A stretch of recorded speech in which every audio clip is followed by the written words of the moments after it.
Actor and comedian Jeff Hiller is known for his spunky humor, charm, and of course his role as the sweet best friend Joel that everyone wishes they had in HBO's Peabody-winning Somebody Somewhere. Let's take a look. Thank you, ma'am. Ma'am. Oh my God, kids, right? I hope they hooked you up. You know what? They actually did. Good for them. I knew they had it in them. See, that's the children leading the way.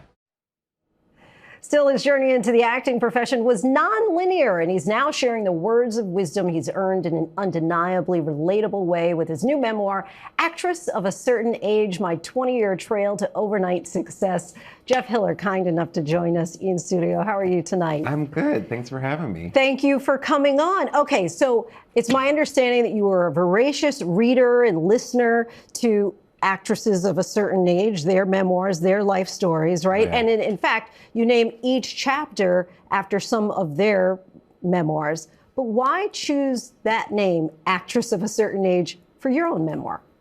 Well, because, you know, it is a term thrown around at women who have committed the cardinal sin of aging. Of aging, exactly. Die young. Yeah.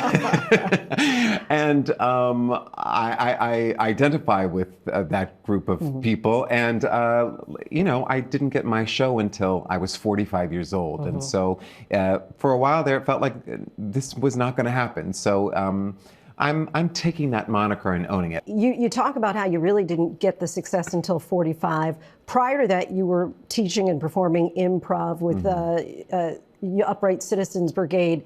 What other kinds of jobs did you have prior to that? Well, I was, I did a lot of guest star work on television shows, but that only takes one day to shoot. So I spent a lot of time temping. I was a waiter at the Olive Garden. I was a roaming actor at the Jekyll and Hyde Club haunted house themed restaurant. I've done it all, and it's not pretty. When was what was the epiphany that you decided, I need to just go for this and do it full time?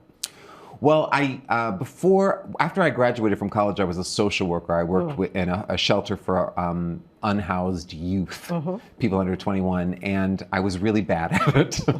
I don't like conflict, and I told everyone I was going to get my master's in social work in New York, but I knew secretly I would defer for a year and try and become an actress.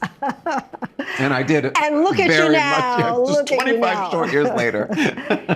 And you also have, of course, some very serious stories that you talk about growing up gay in San Antonio, Texas. And you really are able to look at that trauma and really kind of turn it around into some humor. To what do you credit that?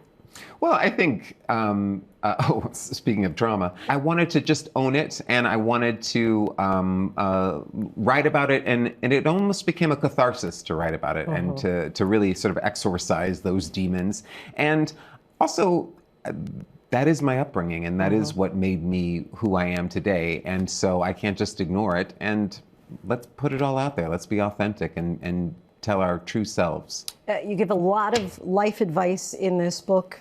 Anyone in particular that is top of mind that you want to share, entice people to read? Oh, well, first of all, you know, don't listen to advice from some dumb actor. But second of all, I would say the biggest advice is don't give up on yourself. Even if you are too old, too fat, too salty, you still can dream and have agency in this world.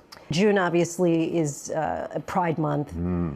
For those young people out there who are still experiencing the kind of trauma that you felt growing up decades ago, what would you want to impart to them? I would just say that there is still a community for you and that we're all here to support you, and we've got your back. Jeff, thank you so much for coming on the show.